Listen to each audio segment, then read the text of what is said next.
Fresh out the oven, it's Cinema Bums. I'm Emmett. And I'm Wade. Cinema Bums is a podcast where we watch through every single movie in popular film franchises, one each week, to try and track how the storytelling changes over time.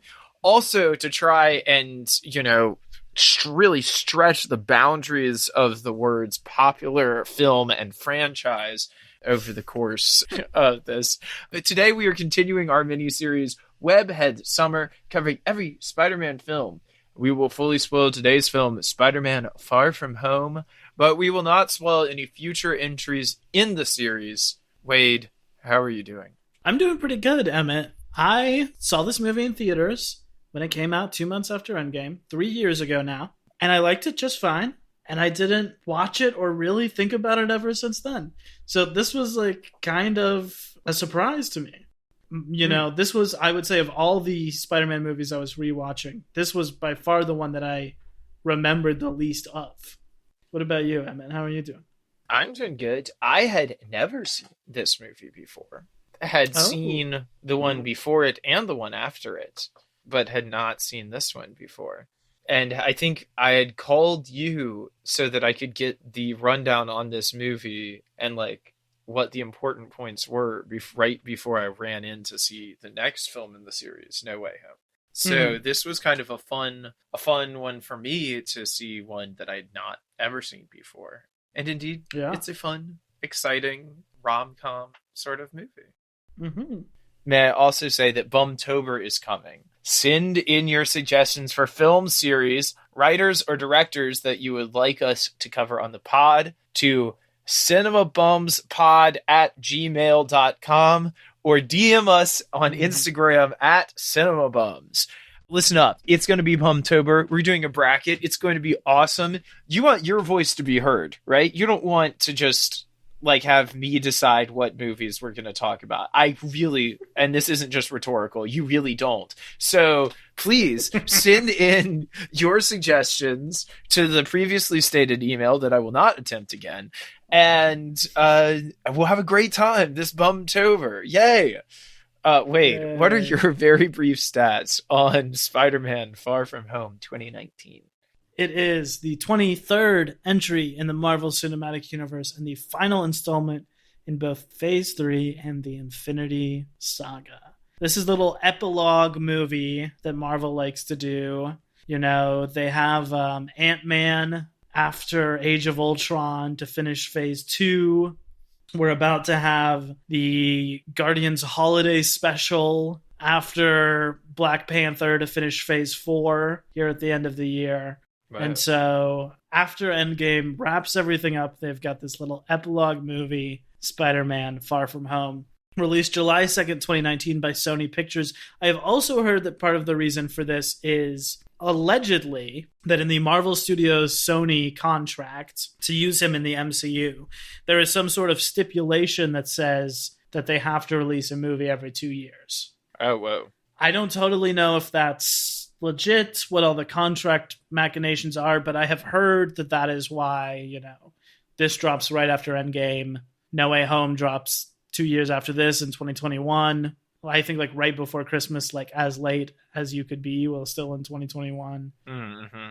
I mean, they haven't started working on a next one, but I guess we would be getting another one next year if this is true. So damn. Yeah. Interesting to think about. This movie is directed by John Watts and written by Chris McKenna and Eric Summers and scored by Michael Giacchino, all returning from Spider-Man Homecoming, the previous film. McKenna and Summers in particular wrote the final draft of Homecoming. They have sole writing credit here on this one. Runs 2 hours and 9 minutes, a budget of $160 million. Became the first Spider-Man movie to break $1 billion with its $1.1 billion at the box office. Even with that, it was still the fourth highest grossing film of 2019. Generally well regarded, 69 on Metacritic compared to Homecoming 73, just slightly higher. Emmett, for any listeners who may be in the same position as either one of us were just a week ago, how would you recap the events of Far From Home? Okay. Spider-Man, he's back, baby. He's there. He's going to school. He's got his friends. He's trying to get Ned to help him, put the moves on MJ. And Ned like just wants him to be his best friend, just wants him to have, bro time, build the Lego Death Star, hang out, wear fedoras, be cool guys together. Be American bachelors in Europe. Be American bachelors in Europe together. What? They're trying to go live it up. They're going on a really exciting European trip with two of their teachers from school, from the Smart Kids school that they go to. Well, MJ is along, and of course Peter is making repeated failed attempts to make a connection there. There's also an extremely hot kid who I guess used to be 5 years younger than all of them, and then had a glow up during the blip while the rest of them were disappeared, and is now like the popular guy of the school, and is like kind of a rival for MJ's love in this film. Brad. Then, as they are in some European place, I can't remember where they are when it starts, but because they're bouncing all over all of the classic European cities, they get attacked by an elemental monster, or they witness an attack by an elemental monster, right? Mm. They're like, oh, wow. And then this guy, this other superhero comes in, and it's Jake Gyllenhaal in a cool space suit. He's like, seems to be this guy from another, he says he's a guy from another dimension. He's part of the multiverse, and that his entire universe was destroyed by these horrible aliens, and he's just trying to prevent it from happening here on this plane of existence, or something along those lines. Mm-hmm. At first, everybody believes that and is like, wow, this is really serious. Like, what a cool guy. They start calling him Mysterio. Then it's revealed that this guy is basically like a superhero influencer with a corporate team behind him who used to work for Stark Industries. They're a bunch of like dissatisfied employees who have formed together to like create a new fake superhero who might also be real, who's creating real destruction with real drones, but with making fake elementals. I'm not exactly clear on all of it, but it's pretty cool.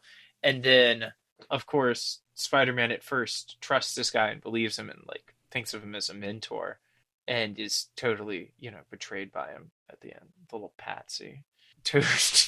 Totally. I mean, like, completely falls for it. His Spidey sense couldn't tingle about that. I mean, come on.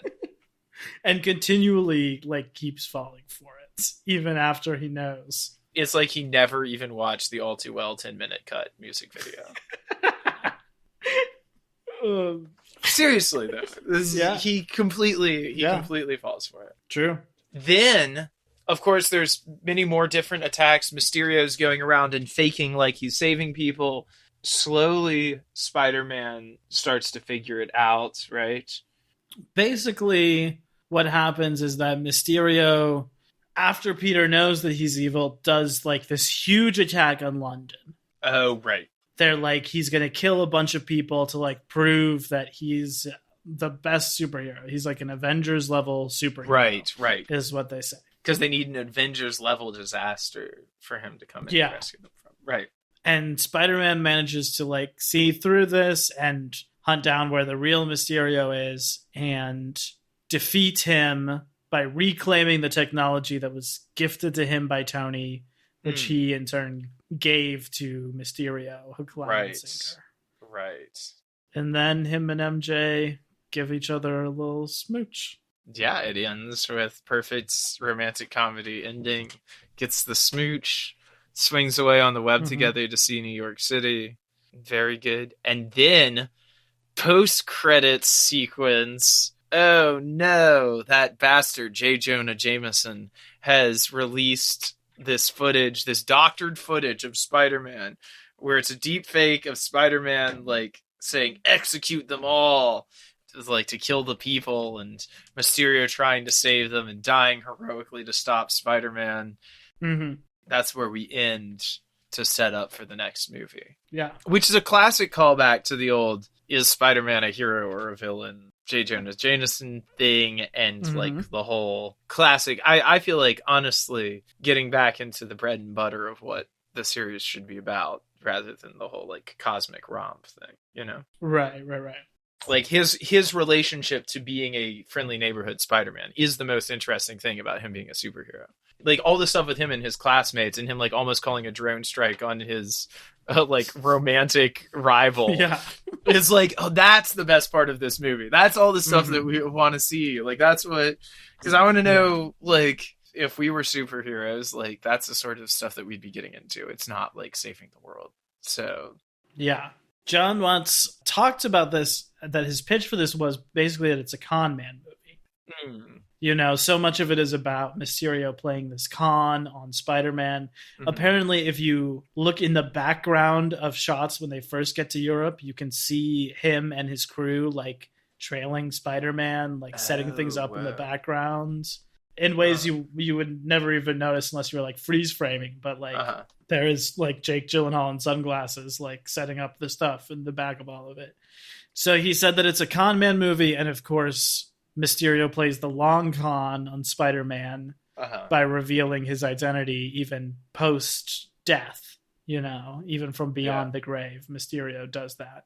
And then it is sort of the even longer ultimate con we see in the final post-credits, which is that Nick Fury, who has been kind of running things the whole time, is actually not there, is being played by a Skrull, and the real Nick Fury is up in space doing something else. Having vacation time, it looks like. I have conflicted feelings about how it's executed, but I want to say, like, not to brag, I had no idea this was happening. But like even the first time I saw this movie, I was like, he's kind of off. Like Samuel L. Jackson is like giving, like he's not landing like he should be. There is something a little bit weird about this performance.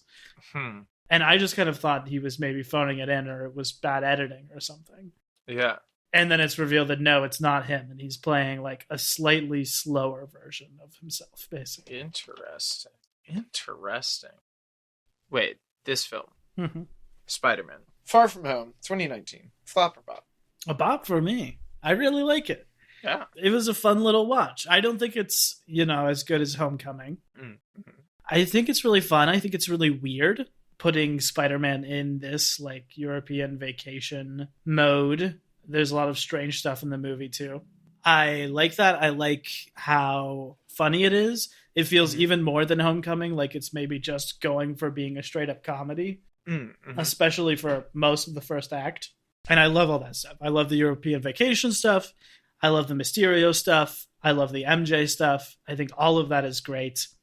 Weirdly, what should be the spine of the movie, the like Tony stuff, feels a little bit tacked on to me.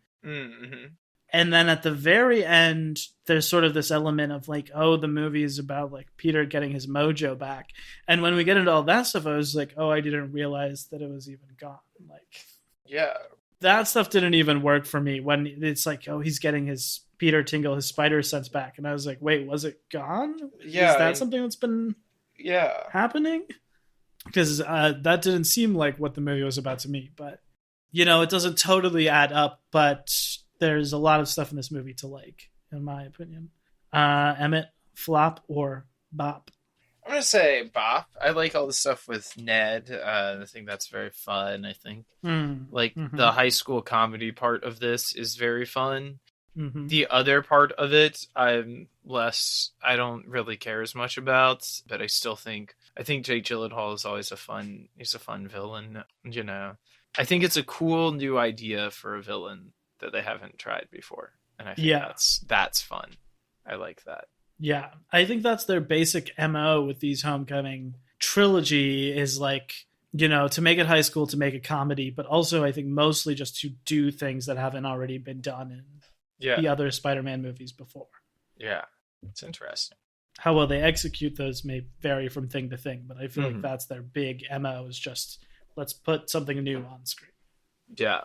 That's also something, is like, how much do they know movie to movie to movie on these three, where they're going? Do you know? Well, I would be very curious to know when the plans for this one came together, because like this movie comes out 2 months after Endgame. Like they must have been some of the only people outside of the Endgame crew who knew that Tony was going to die, right? Oh, yeah.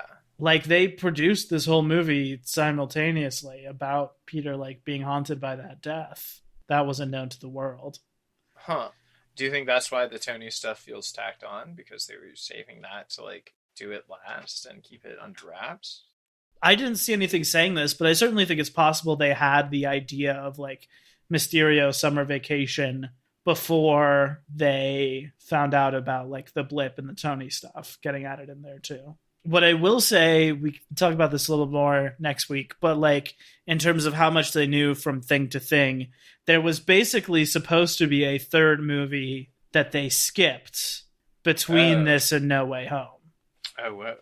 There was supposed to be another sort of solo movie in New York with Kraven the Hunter as another new bad guy who we've never seen on screen. Wow. And then, like, the post credits of the third movie would be setting up what happens in No Way Home. Interesting. Kevin Feige and the writers were most excited about getting to that stuff, so they were kind of like, what if we just did it now? Like, what if we didn't do the interstitial movie, basically? Hey, that's a good idea. Yeah, we'll talk about that a little more next week. Yeah, I agree with you about Ned. His stuff is so funny. The stuff with him and Betty.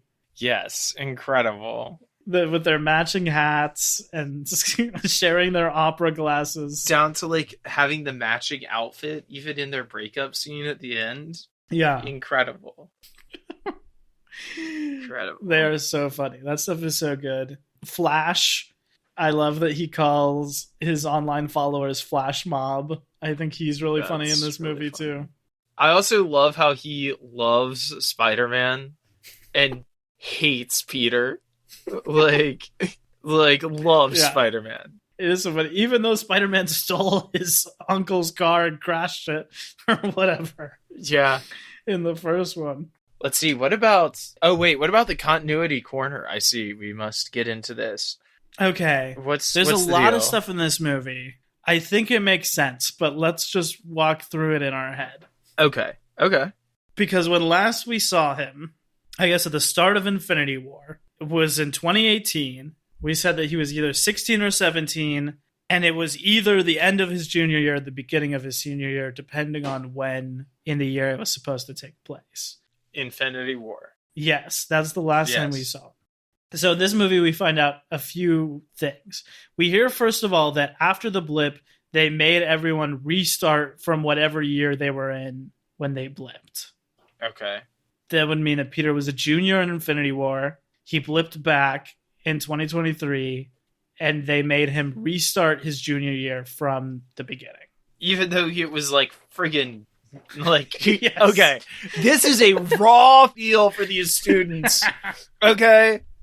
All right, they think the kids think they've got it bad with COVID, but if they were blipped for 5 years and then had to come back, and not only all of this, your entire life uprooted, the people that you knew before, maybe some of them are 5 years older than you now, some of them have also gone through this crazy thing, but now you're telling me you have to retake your junior year of high school? Thanos was a sick man. The thing that really trips me out that they offhandedly mention in this is the thing of, like, your younger sibling is now your older sibling. Yeah. Like, I feel like this movie does do a good job of getting into, like, the weird things that would have happened in the blip. Yeah. Well, like, exactly. Like, that one kid was, okay, so you were in high school. You're a junior in high school. There's a kid who's in 7th grade. You blip away, you come back. He is now a year older than you and the hottest guy in the school and about to steal your girl. That's a travesty. I mean, forget, like, half the universe dying. That is melodramatic tragedy right there. For real. That guy, by the way, Brad, is the same as Liz in Homecoming, where, like, all the other actors are, like, 19, 20, 21. And that guy was, like, 32. Yeah, of course. Yeah. What were we talking about? The continuity corner. Yeah.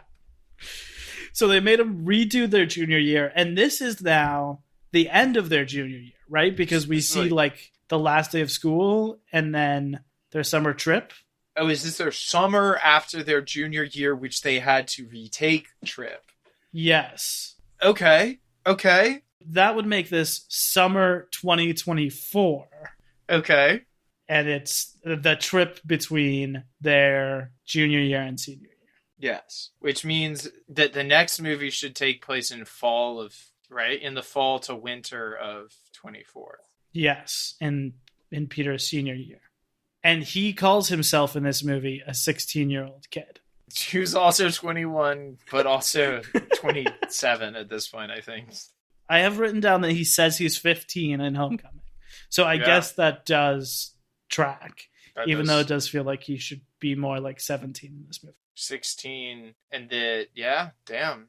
So then he's going to be like 16 going into his senior year of high school. Yeah, that makes sense. He could be like young going in and then like turn 17 early on in the year. Mm-hmm. Yeah, I think it all tracks. Okay, I think we've made sense of this tangled web. Okay, well, good. Thank you for walking me through the continuity corner. Is there any behind the scenes drama on this? Was Tom Holland like mailing dead pig's brains to his castmates to try and get into character for Spider-Man? Tell me. No, not that I saw, at least, although you never know. One of the few explicit references to Uncle Ben we get in this movie, in that Peter's suitcase says BFP, Ben Franklin Parker, on it. He's using Uncle Ben's suitcase. Oh, interesting. This film shot on location in London, Prague, and New Jersey. It is one of the only Marvel movies not to shoot in Atlanta. To actually be shot on location out in Europe. And it looks pretty good. It does look good. J.K. Simmons, you mentioned him. He came in and shot his scene in secret very shortly before the release of this movie. His return as J. Jonah Jameson. John Watts said they only wanted him, and if he didn't want to do it, they would have not included that character. Yeah. It says that J.K. gave old Sam Raimi a call and asked for his blessing before coming back and doing it. So that's funny. He's hilarious. And I like his scarier J. Jonah Jameson. It's like a J. Jonah Jameson for our times. And Alex Jada Jameson, if you catch my drift. And speaking of which, I see you have written here fake news in the cultural context of our notes here. And I just we have been just living in that now for, 3-4 years at this point? 6 years? 6 years? I don't know.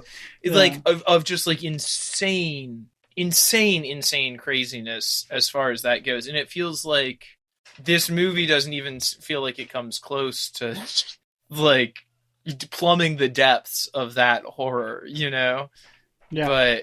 But it is interesting to have a movie that is actively about deep fakery and yeah. Yeah. I think we said in Homecoming that these Watts movies are quietly more political than I feel like anything else in the MCU is, in terms of modern actual day politics.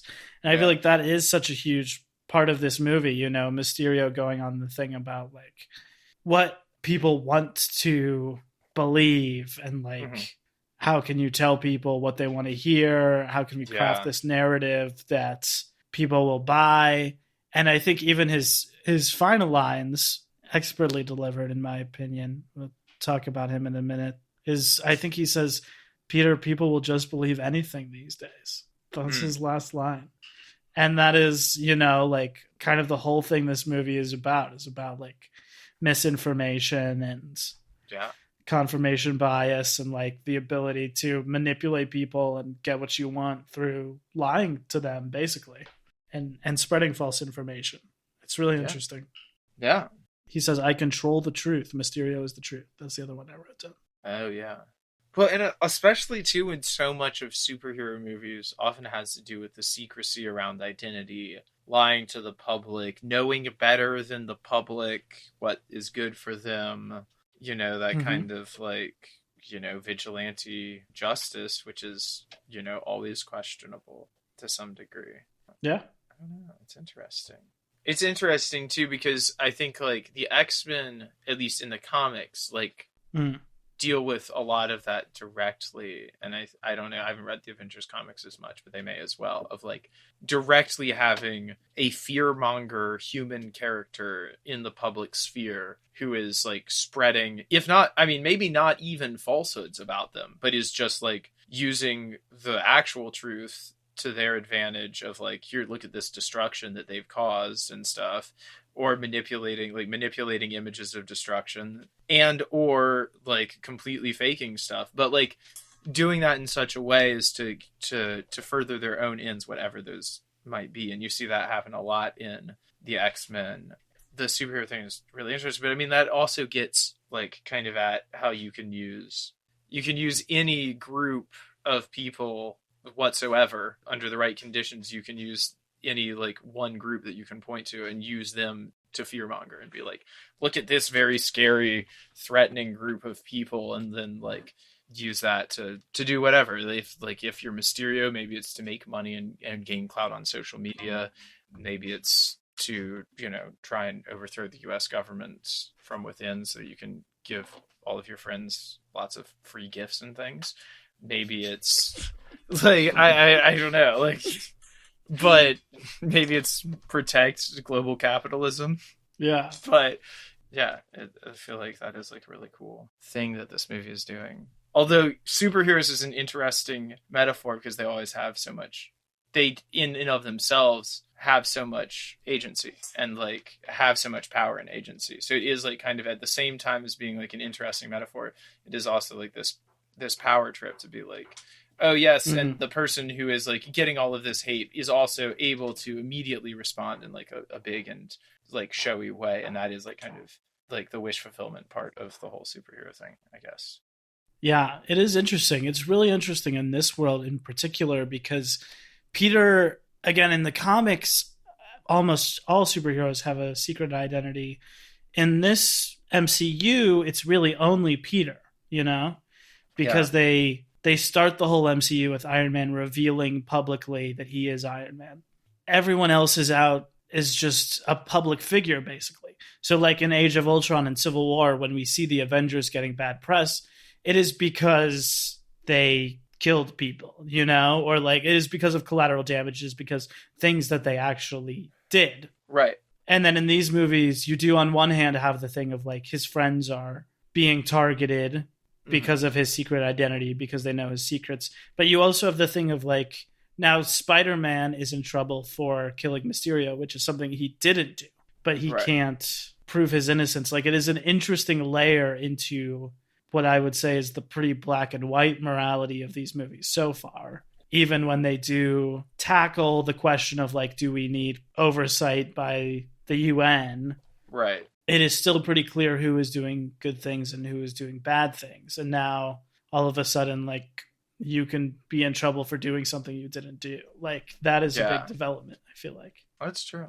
Well, another interesting thing about this that makes me question is this whole idea of a secret identity. Because, here's what I'm going to pitch to you. Don't you think that having a secret identity puts your loved ones, your very close loved ones, at actually a higher statistical risk than if you were to be like, yes, Wade Holloman is like Wonder Boy, and like that's widely known to the whole world, as opposed to only me and Zane and Laura and your mom know, and so people are going to target us particularly because we are the ones like who know like we're the ones who could reveal something about you, whereas the whole world knows that about you. Then like it kind of like actually lessens the risk to the people closest to you. Question? What do you think? Yeah, I mean, I think that is absolutely true. I feel like maybe it is just harder to have people close to you if the whole world does know. You know, that's sort of the Peter Parker thing, is that he wants to live a normal life. And of course he can't because he's not a normal person. But that is the whole dual identity thing. It's the whole Clark Kent Superman thing going all the way back. Right. I think if you look at someone like Captain America, you know, his two best friends, Falcon and Bucky, are also superheroes. He can't really go on a date. He's still hung up on, you know, this woman he loved, but it's not like he could just go out on a regular date, you know? It's Right, not like, right. for instance, in our world, it's not like Brad Pitt could just like ask someone out at a bar Right. without there being any like implicit power dynamics and like strange celebrity culture stuff, you know? Right. That's true. So it's like Captain America doesn't really lead a normal life. He lives on a weird complex and like does push-ups and training exercises all day. And we see Spider-Man reject that at the end of Homecoming. Spider-Man wants to go to school and have a girlfriend and have a best friend. And like also in his spare time save the world. And that's hard to do, which is what Nick Fury is saying to him basically this whole movie. Nick Fury in quotation marks, but saying that, are you going to be the person who saves the world, or do you actually not care about that? Like, would you actually rather live your life? And the Spider-Man thing is him being like, I want to do both. Even though it's hard. You sacrifice things on both sides, you know? Yeah. Well, and he says, I'm going to be the friendly neighborhood Spider-Man. Yes. And that's freaking essential. That's like so part of it. And that is like, I think a part of what all three of these movies are about is about him being like so focused on the people like right around him. And like, I mean, yes, the thing happens in Europe, but he wouldn't have gone to Europe to screw around with Mysterio. No.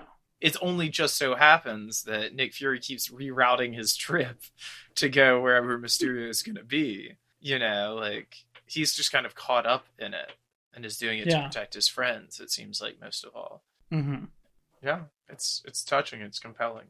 Really heady stuff, honestly. Now onto the villains report. Yes. Now, there is a movie in this whole MCU saga called what? Not Elementals, Eternals. Okay, never mind. Okay. Oh, yeah. Because all of the freaking names with capital letters in this series it's getting to be a bit much. If you were to if you were to write them all down and just read them, first off, it would take 10 minutes, but it would also be a hilarious 10 minutes. It would just be one of those things where, you know, it isn't funny, but then 9 minutes in, you're like, this is... Yeah. Well, that's the great joke in Infinity War when Hulk comes back from outer space and he's like, there's an Ant-Man and a Spider-Man? Yeah, exactly. Eternals are something different, but in this movie there are the Elementals, which are like the fake threats that Mysterio has designed and is fighting for the first half of the movie. There's like a big sand monster, a big fire monster, big water monster. What else to say? I like it because it is just like so simple. Because like, why do it doesn't have to be like some, like sometimes there's just an elemental monster that wants to wreak some havoc. Yeah. You know, like sometimes that just happens. Like this is a universe with an insane amount of weird and freaky stuff going on that of like a fairly destructive nature, like pretty much 95% of the time. Right. So the fact that there would just be like some elementals busting around and you have to stop that from happening totally makes sense. And why would it need to be anything more complicated? We don't have to sit through William H. Macy losing the divorce trial, falling into a big vat of water and becoming Waterman to go and take his revenge. Exactly. Yeah. It water, have face, scary. I love so much. I mean, this is getting into Mysterio, but I love that he has concocted this backstory that the fire monster killed his family. Yeah. And he has all that stuff about like, this is for my family. Time to do what I should have done last time. Yeah. All of that. Well, no, it's good, and it's also like in and of itself, like that kind of a meta commentary on the whole state of the whole series too, as well. Yeah. It's just like, because we as the viewer are initially supposed to be fooled too, and it's like, yes, you'll buy that, you'll buy that it's elemental water monsters from another dimension, and that Jake Gyllenhaal's real pissed because his family got burned up, and now that's going to be the plot of this Spider-Man movie. And there's like a moment where you as the viewer are like, yeah, probably. This movie also like introduces the multiverse, although it is not real in this movie. It does sort of sets the stage for it becoming a big thing in the next phase. Yeah. And kind of the variance thing with us seeing J.K. Simmons again as J. Jonah Jameson, but like a different version of him in this universe. Yeah. Well, what do you think about old Jakey G in this movie? A man who got cast to play Spider-Man in Spider-Man 2 15 years ago. Of course, didn't end up doing it, and now is playing the bad guy in the Spider-Man movie. I think he should have been in more of this movie. I think he is always a compelling screen presence.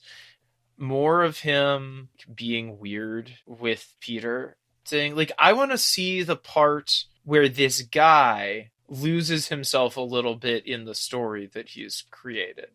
Because I think there's some of that there, especially when you've got somebody as interesting as Jake Gyllenhaal playing him. Mm-hmm. So I want to see like that dissatisfied corporate guy like start to believe his own thing a little bit more and just like get more into that and like, you know, see where the line crosses and see like more of the dissatisfaction between him and his compatriots as he like becomes this more megalomaniacal thing.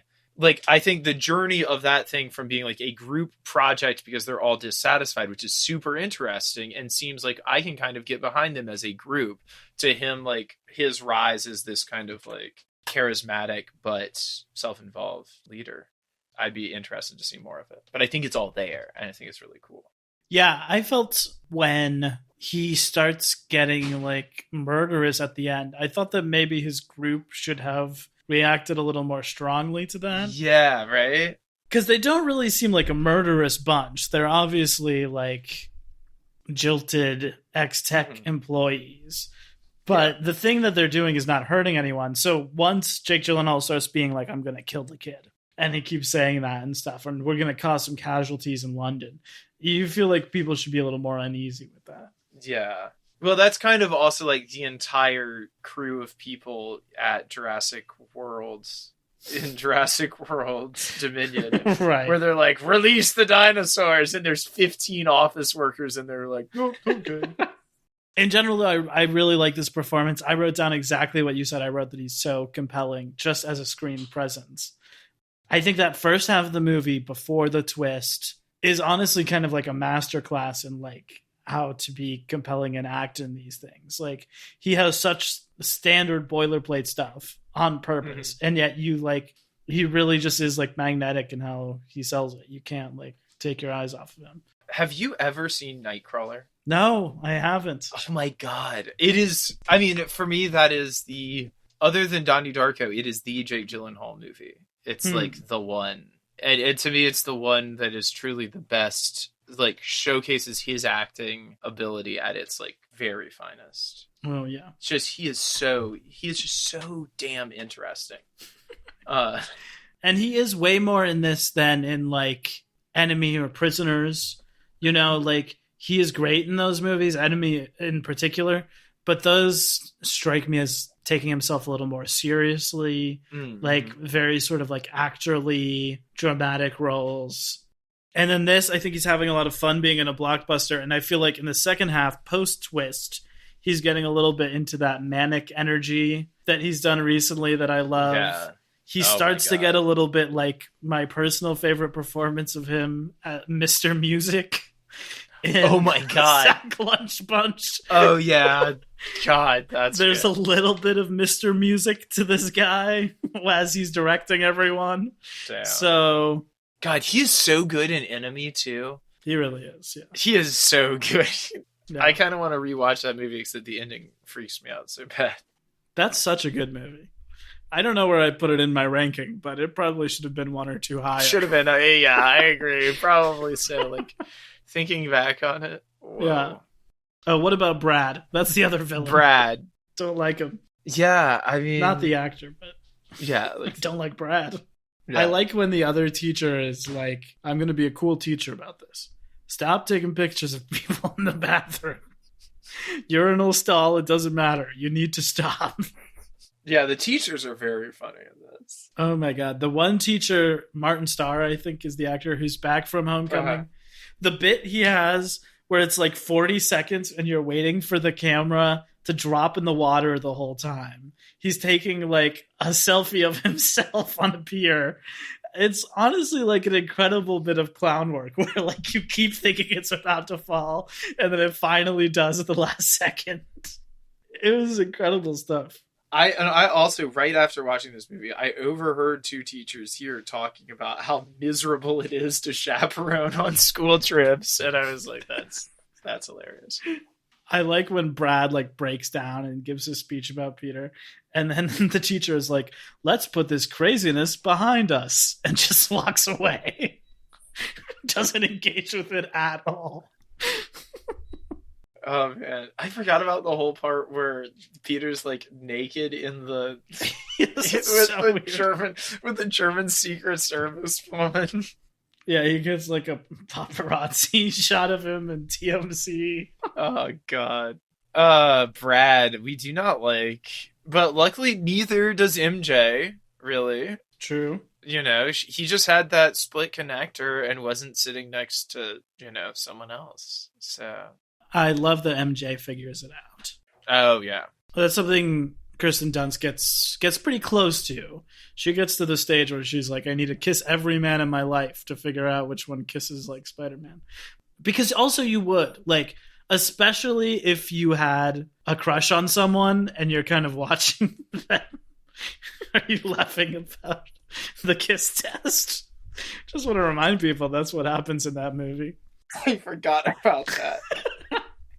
But the Zendaya thing, like, if you had a crush on someone, you were paying attention to them especially. But even beyond that, like, if someone was just disappearing all the time, like, you would be talking about that. Yeah. And if also wherever he went, Spider-Man turned up, you would probably figure it out. You would. And not only that, if he's going to be, like, dipping out of things like that without telling her, she's just like, whatever. Now, Wade, who is your MVP other than Pete? I love Zendaya. I also love Marissa Tomei in this movie. Shout out to her. The mom genes in this movie is unbelievable. Also, the way she's just playing like flirtation with every single person that she interacts with in this whole movie. Her take on Aunt May is that maybe she's not conscious of it, but that she is like the flirtiest person in the world. Yeah. Anyway, my MVP for this movie is Angourie Rice playing Betty Brant. I think she's so funny. All the stuff she does in the background of this movie, all of her interactions with Ned. It's just like a good classic comedy bit, like the couple who is immediately acting like they've been married for 100 years when they start dating.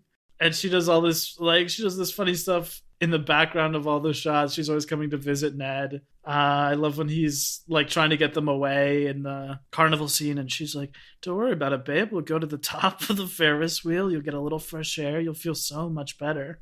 She's just really funny. So that is mine. Emmett, who is your MVP? I think I'm gonna have to go with Ned. He is, like, to me, consistently very funny, very fun part of this movie. Him being the only one who's like kind of onto it and knows what's going on, right? Does he know what's going on yet? Yeah, he knows that Spider-Man, right? Like, so he's already like in on it a little bit, and then he's like, "Sweet, we're gonna stay at the Opera House," and then they're like, "No, like, let's go," and he was gonna be at the only one safe place, and then he goes right into the danger, and like, yeah, I think he's very fun. I love when he's a little jealous of. When MJ finds out too, he's just like, yeah, I've known for a long time. And all of that stuff. His jealousy of MJ, it's like, that's very sweet too. Well, yeah, so do we have any final thoughts on this movie? How it falls in with the other previous Spider-Mans we have seen? Any big takeaways? And also, how does this wrap up Phase 3 for you? Like, how is this as the movie that Phase 3 was working towards? Well, Endgame is really the one it's working towards, and this sort of wraps up the loose ends. Right. I do like that it is about the impact of Tony's death, even though that is sometimes at odds with, like, the light, breezy summer vacation tone it wants to go for. But I still like that stuff is there. It makes sense as a natural conclusion, and really makes sense setting up Phase 4 with starting to imagine a multiverse, starting to imagine different versions of characters. It works pretty well. As a Spider-Man movie, like I said, it's a really big swing to take it out of New York, but also like this is literally the only one, and we've watched what, like 12 of these or something, Yeah. and this is the first one that takes it out of New York. Yeah, I like it. I like them taking a swing. I also like that they tie back Barf, Tony's technology in Civil War. That did feel like a big loose end for a while. How he made like the weird drone therapy chamber where he was talking to his mom and everything. And they explain that like this is the guy who made that and he's using that technology. Yeah. Okay. Two things I want to shout out. My first is the like nightmare trip sequence with the drone when he's putting Peter through all that. I think that stuff is really creepy, really cool, really trippy and well directed. I honestly think it does a better job of doing that thing than any of like the Doctor Strange movie trip sequences where there's all like the repeating sequence hands and everything. Like, I feel like this one just visually does such a good job of being really cool and unique. And I love when it comes back at the very end too. And he's got to use his spider sense to like figure out where everything is in the real world. Where the real thing is. And then he realizes that Mysterio is literally holding a handgun to his head and about to shoot him, which is pretty bleak for a Spider-Man villain, you know? Yeah. So I really love all of that stuff visually. And my final thought is I just want to call out one of my favorite jokes in this movie because it's pretty far in the background, but it's with Flash when Peter gets the glasses where he can see what everyone is doing on their phone. He pans across the bus and you see that the text that Flash is writing just says, "Mother, I have not heard from you and Father in days." And then when he gets picked up from the trip at the very end, it's like this weird butler guy and he goes, "Butler, could Mother not be here?" I don't really know exactly what it is, but it was so funny to me. That's hilarious. It was this weird, formal, lonely rich kid. Yeah, no one would be such a dick to Peter. For real. Emmett, final thoughts? It's remarkable to me, this movie, 2 hours long, the last one, 3 hours long. You know, this is going for, like you said, that summer vacation vibe. I feel like the Avengers movies realized that they were like, had started out as these fun popcorny summer blockbusters and at some point had turned into like dour, like religious epics. And they were like, whoa. We need to get back on that summer fun thing. And then this movie is what they did. Well, wait, do I have a quiz for you? This is going to be a classic Bums the Word. The category, I promise you, what I typed into Google was travel films. The movies, the 8 movies that you're about to try and guess are all tied together by the theme of travel. And when I tell you that this list is unhinged, and if I myself had just like written a list of all the movies that I thought had to do with travel, you'd have a better chance of guessing them. Well, let's get into it. Okay. The first movie on this list is a 2019 daytime horror film, as it was classically billed. Okay. This would be Midsommar. That is correct. Boom! Midsommar. Because she travels in that movie. Though that is also a movie that was like funded by like the tourism board of Sweden or something. An insane choice on their part. Yeah. If that's what Sweden wants you to think about their country, imagine what it's really like. Okay, this next movie is a 2021 action adventure drama sci-fi thriller. It's an Amazon original movie. It stars fellow Avengers MCU person Chris Pratt. It looks pretty intense. Oh, is this the Tomorrow War? It is the Tomorrow War. That is correct. I don't know why that has to do with travel. Maybe they thought I meant time travel. They do time travel in that movie, yeah. Oh, see? Well, that might be what really ties these movies together, but I promise I wrote travel.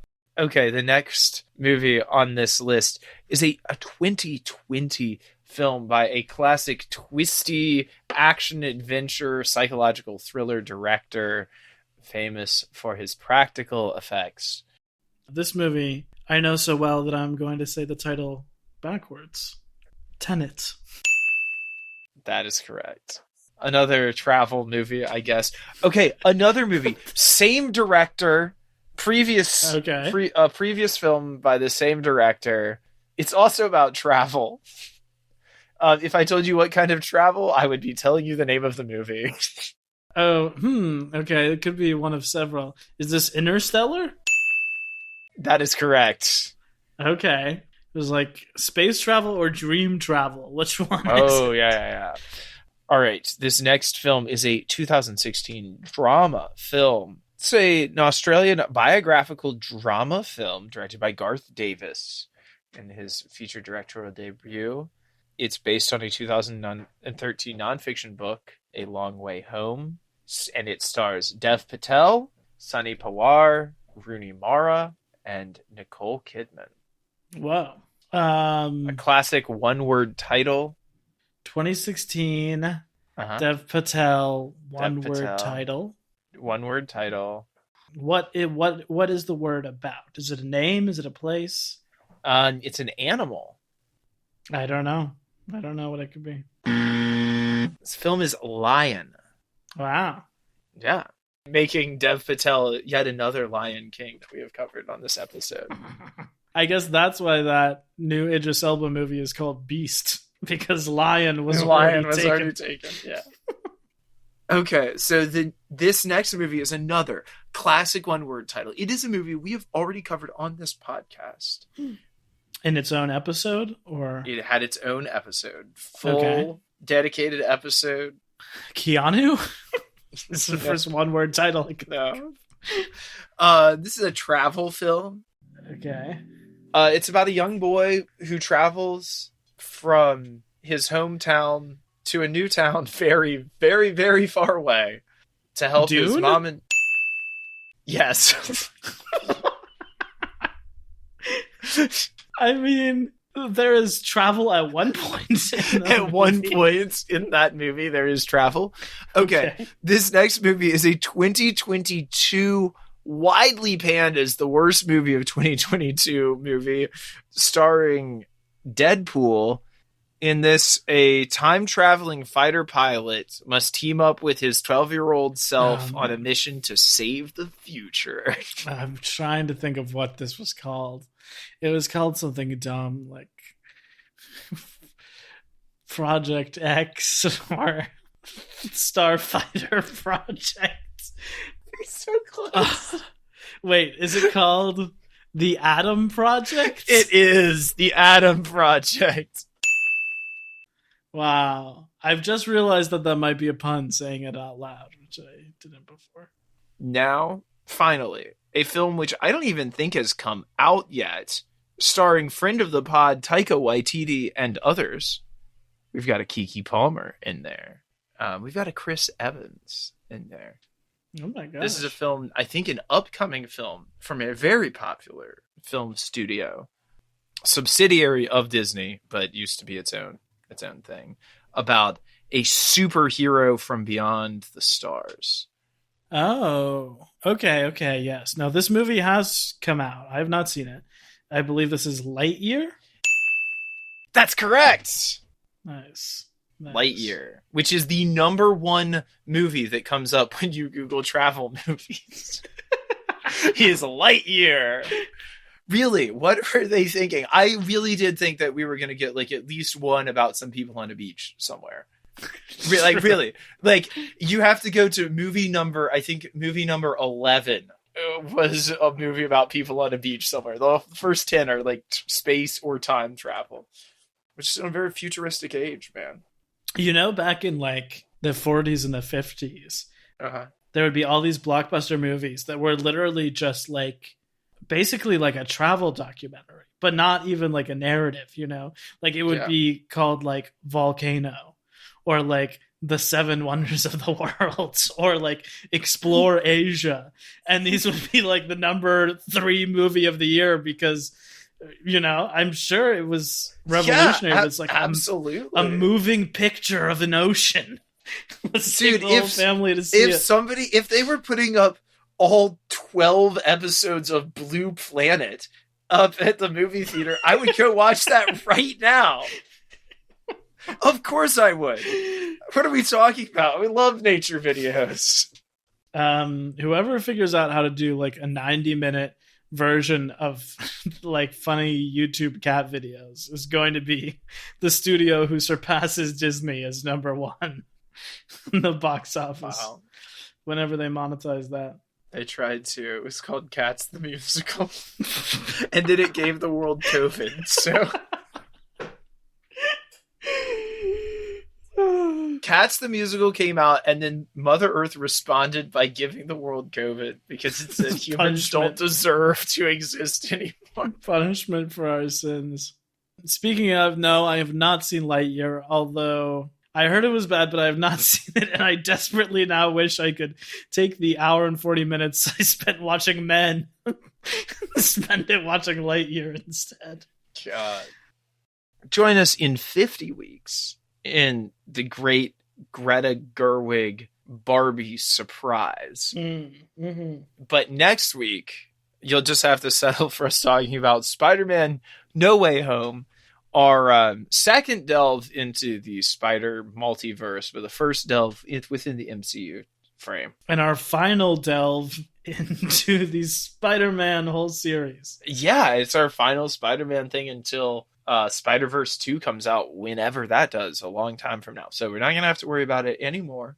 We will be soon announcing our next series, which I think is really going to knock your socks off. Really some jazz, some flair, somebody with some friggin' style. I mean, like, you want to talk about, you talked, I think this movie does have some pretty cool style, but like, you want to talk about in-game, no, boring. You want to talk about somebody who would have spiced that up. Well, we're going to be getting to them soon. No spoilers yet. Endgame would have been a 20-minute montage with 5 different screens playing at once if this next miniseries subject was in charge of it. Honestly, a more palatable way to consume that film. Exciting stuff. Until then, dear listeners, stay frosted.